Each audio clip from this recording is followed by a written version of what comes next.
All right, then. All right, let's move straight to our next conversation. For any anti-graft agency, fighting corruption without and within must not just be done, but be seen to be done. The Economic and Financial Crimes Commission, EFCC, has announced that it has dismissed 27 of its officers last year for misconduct and fraudulent activities.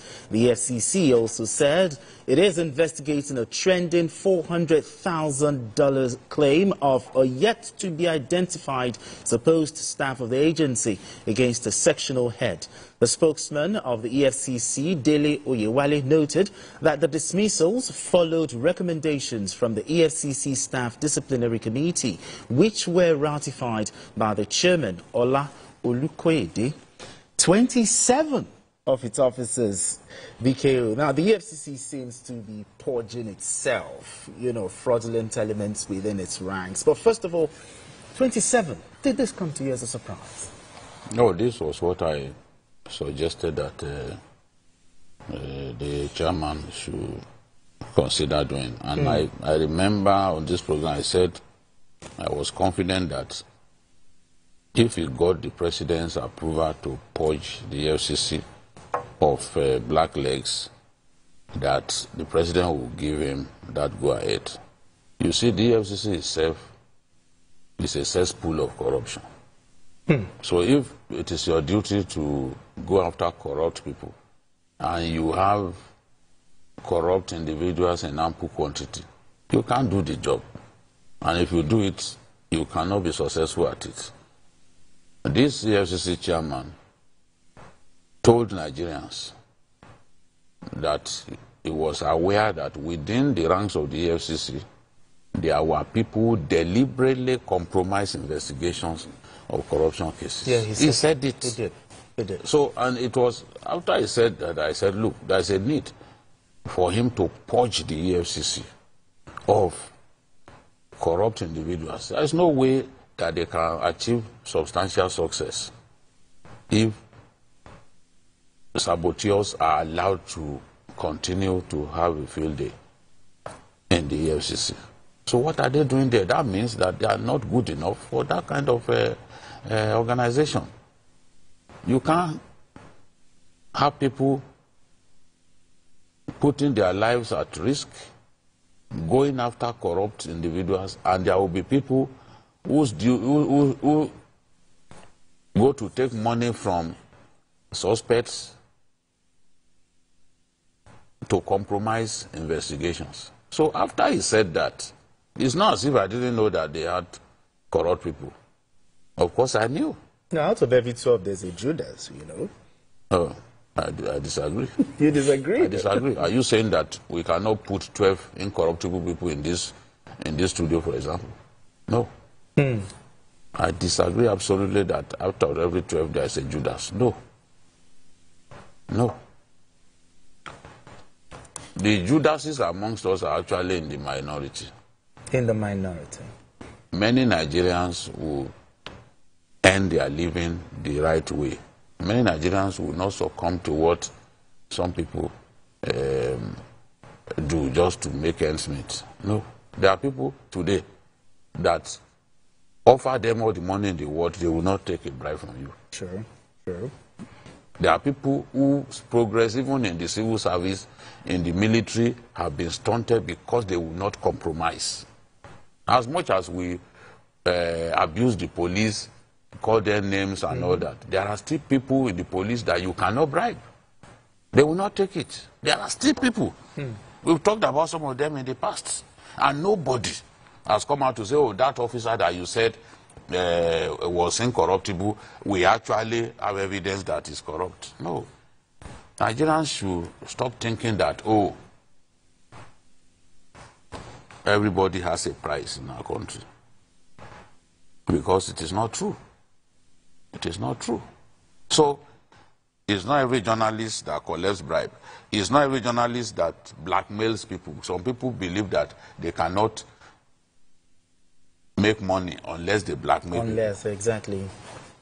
There are some of us who would rather invite God to take our lives than blackmail you and ask for money. And it has not stopped us from making progress. Sure. So I expect that within the ranks of the EFCC, those individuals who are giving the rest of them a bad name, they should be sent back. In 27 is not enough. The EFCC chairman knows that there are more than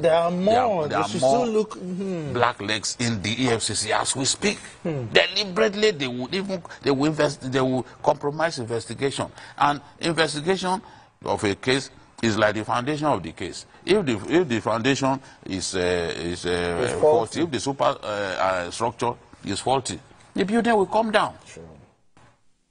So I commend him for what he has done. But I know that this is something that has to be sustained. You have to continually weed the bad eggs out of the EFCC. The EFCC is too critical to us in the war against indiscipline. I mean, war against corruption, and to allow black eggs in the EFCC to continue. Look at what was discovered: 753 duplexes, one individual. Exactly. It is the definition of madness. Pure madness. 24-carat madness for an individual to, or a few people to steal so much money and go and build where we are complaining that people have no shelter over their heads. The EFCC has done a good job in exposing such level of stealing, but they have to continue. They have to do more. He has to do more. I'm convinced that there are still more people. Many of them will be praying now that it doesn't get to them. Their prayer will not be answered in Jesus' name. Those of them who are corrupt in the EFCC, if they like, let them do fasting, biri fasting. It will come to them, and they should be shown how to. Now, with the internal cleansing going on in the EFCC, what does this mean for the fight against corruption in Nigeria? It is good for fights against corruption in Nigeria. There's this Mazin law. He who must come to equity must come with clean hands. True. So, EFCC is supposed to be the watchdog of the society, especially when it comes to economic crimes. But it's the fact that some of the officers are very corrupt. If you look at the statement issued by the EFCC, there was a mention of 2 people. There were 27. 25 were out of fraud and the rest of them. 2 were specifically mentioned. You know, their own.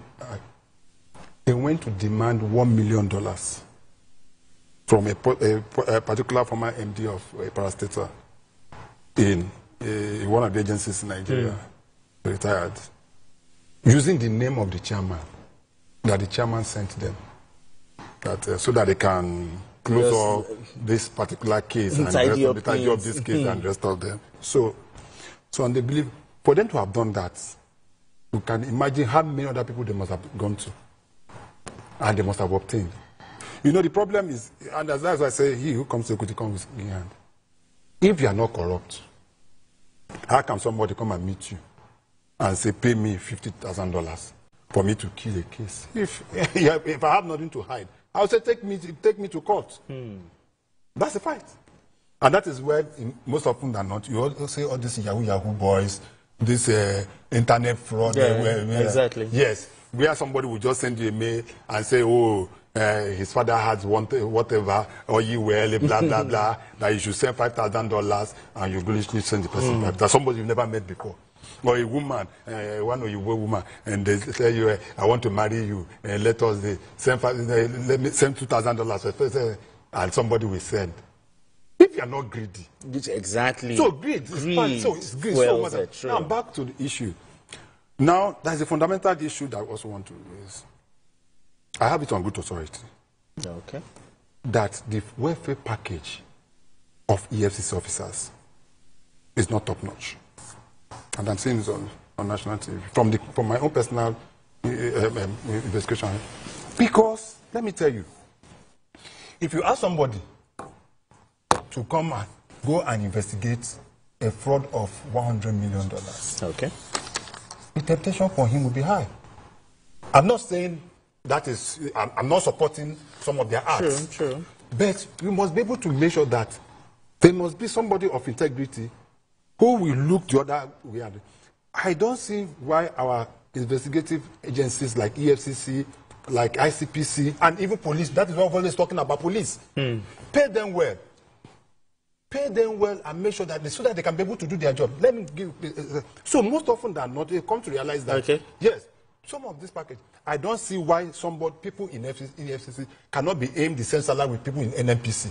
Okay. And NCC and the rest of them. Just or CBN. Just hold that thought. Yes. We need to take or DMO. Or DMO. You know that, yes. We need to take a break here, gentlemen. Okay, when we return, the conversation continues. Don't go anywhere. Still Journalist Hangout. All right, if you just joined us, it's still Journalist Hangout. I still have CKN, Chris Kende Wadu, and also BKO right here. So, just as we move on, BKO, looking at the EFCC, what can the EFCC do again, most especially to win public trust and also in the fight against corruption? It is not... the